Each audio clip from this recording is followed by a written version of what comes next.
Halo sahabat sekalian, ketemu lagi di channel PLTS Sederhana. Kali ini saya akan membahas tentang perbedaan mendasar tentang settingan baterai lithium dan aki gitu sahabat. Jadi apa sih yang membedakan tentang settingannya gitu? Tentang cara pengecasan antara lithium dan aki gitu sahabat. Jadi saya sudah menemukan titik perbedaan yang mendasar antara lithium dan aki gitu sahabat. Ini perbedaan cara pengecasannya ya sahabat ya. Jadi saya sudah punya dua acuan ya. Yang ini itu adalah punyanya Epever ya, panduan punya Epever gitu. Dan yang ini yang sempat saya catat ini adalah punya POMR ya, punya MPPT yang saya pasang itu sahabat. Jadi nah di sini ini saya sandarkan di sini sahabat ya, biar agak mudah gitu. Nah perbedaan mendasar itu yang ditulis di manual book ini sahabat. Yang pertama itu jika kita menggunakan baterai lithium, nah, itu biasanya ada yang namanya resume charging ya. Resume charging itu misalnya kita mengecas gitu sahabat sampai full. Nah, kemudian di voltase berapa baterai ini akan dicas ulang gitu. Nah, ini untuk baterai lithium sahabat ya, baik itu lithium ion ataupun lithium iron fosfat gitu. Nah, ini tidak berlaku untuk aki sahabat. Nah, aki berlakunya itu dia mainnya itu sahabat di float charging ya, float charging, equalize charging, sama durasi burst charging gitu sahabat. Ini untuk aki ya sahabat ya, untuk aki baik untuk cellet, gel, float gitu. Nah untuk lithium itu menggunakan resume charging, bukan float charging ya sahabat ya. Jadi pada baterai lithium baik itu lithium ion atau lithium iron fosfat itu tidak boleh ya, tidak boleh menggunakan float charging sahabat. Float charging ini adalah ketika misalnya kita sudah mengecas full. Nah pada voltase float charging biasanya kalau baterai 12 volt itu di 13,8 ya sahabat ya. Nah gitu.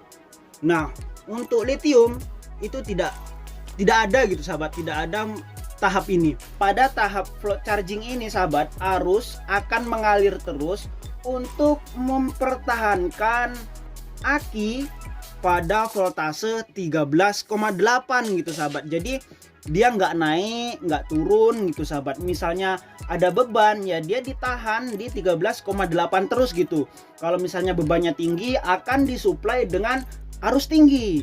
Kalau misalnya ada beban rendah ya arusnya rendah, itu cukup untuk mensuplai bebannya saja gitu. Pokoknya dipertahankan di float charging gitu sahabat. Ini berlaku untuk baik aki, cellet, gel maupun float gitu sahabat. Ini di float charging ini sahabat. Kemudian jika di lithium itu ketika sudah kita ngecas penuh gitu ya, ngecas penuh full. Misalnya untuk lithium iron fosfat misalnya kita buat settingannya itu full di 14,6. Ketika full dia harusnya kalau sesuai settingan yang dimau sama Lipo 4 ya, ketika full dia turun terus sampai ke settingan resume charging gitu sahabat ya.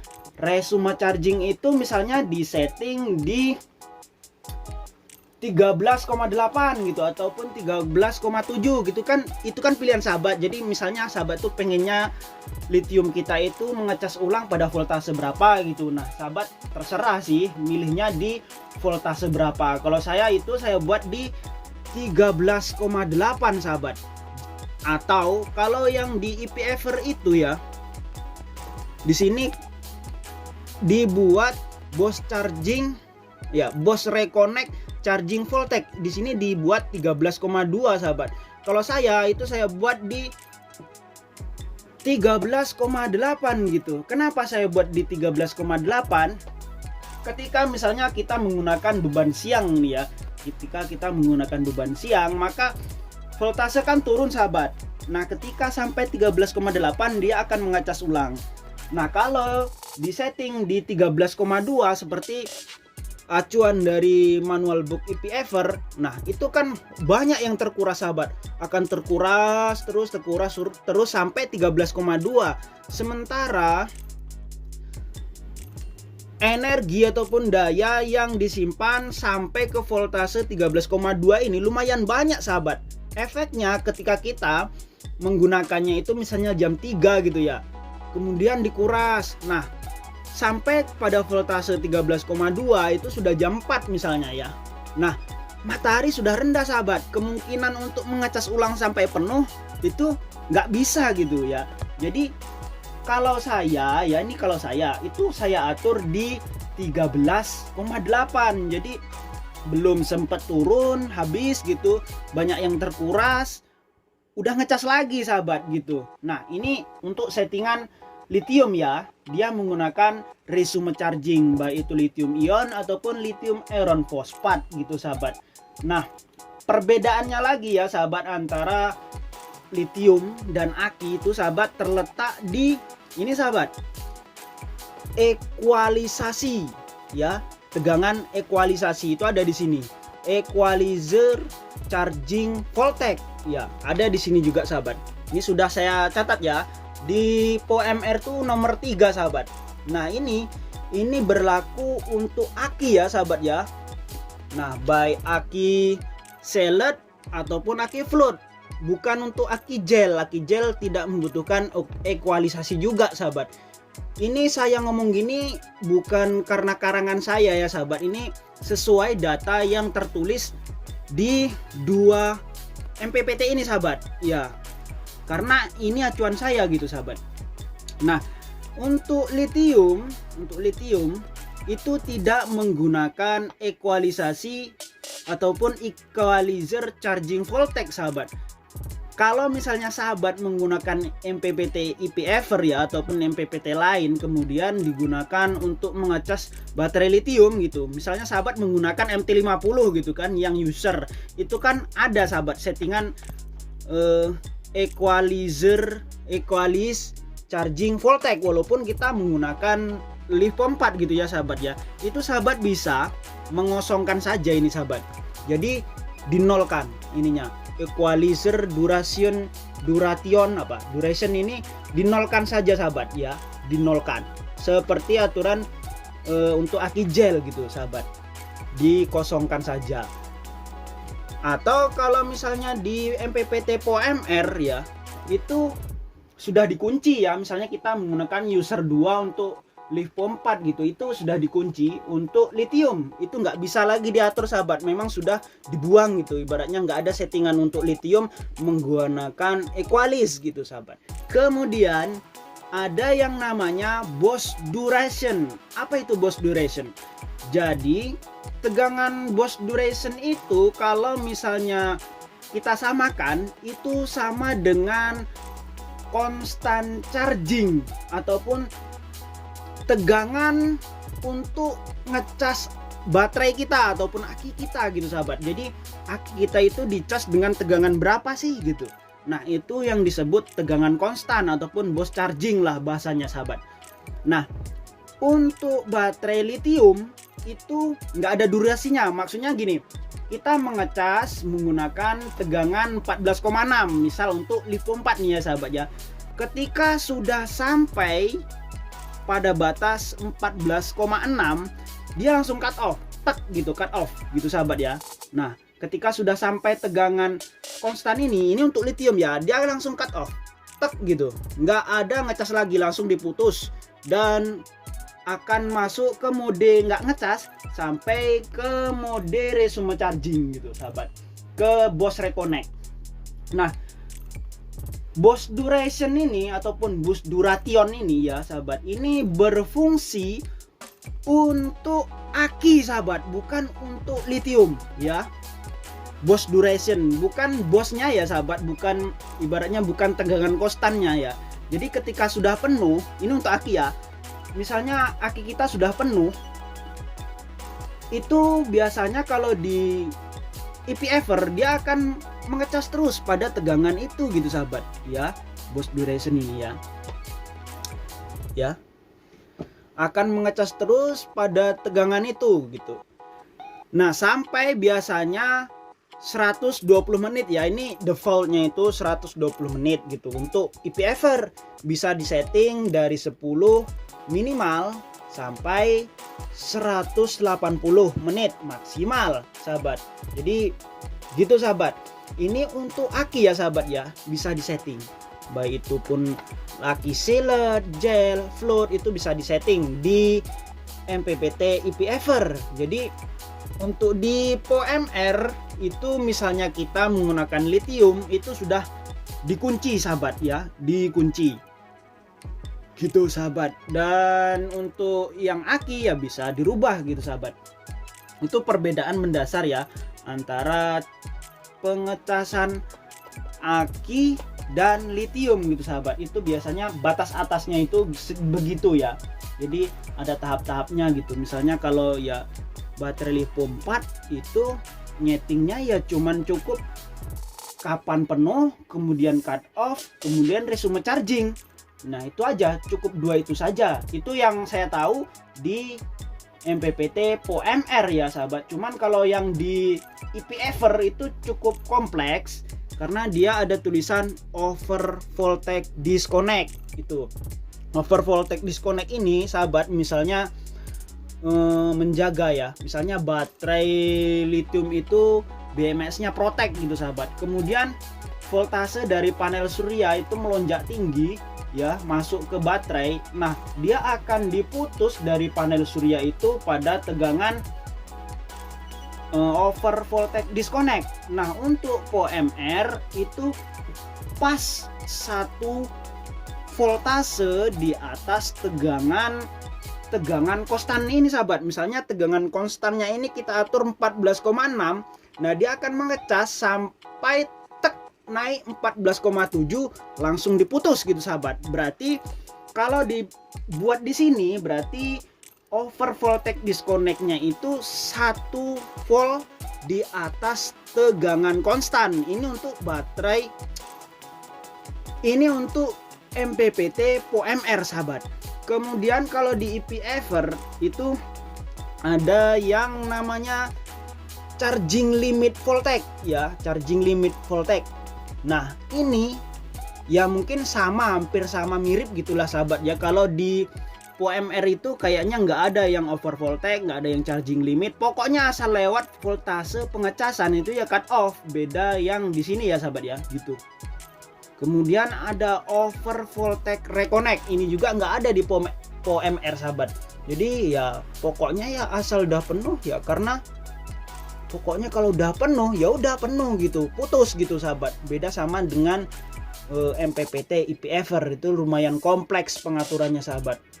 Nah gitu sahabat. Selanjutnya sahabat, perbedaannya lagi nih ya. Ini ya saya temui di 2 MPPT ini.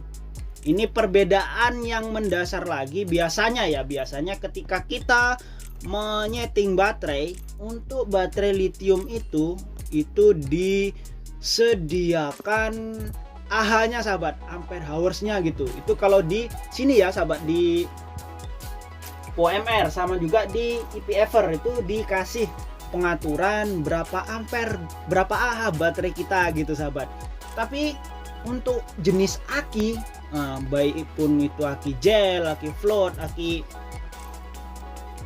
sealer, itu nggak dikasih sahabat, nggak dikasih pengaturan berapa AH gitu. Tapi itu berlaku untuk di sini ya, MPPT POMR. Kalau MPPT EPFer itu tetap ada sahabat, berapa AH baterai kita gitu. Kemudian itu yang saya lihat lagi tentang pengaturan kompensasi temperatur sahabat ya, suhu. Karena MPPT ini kan punya temperatur suhu juga sahabat, dan EPFer itu juga punya.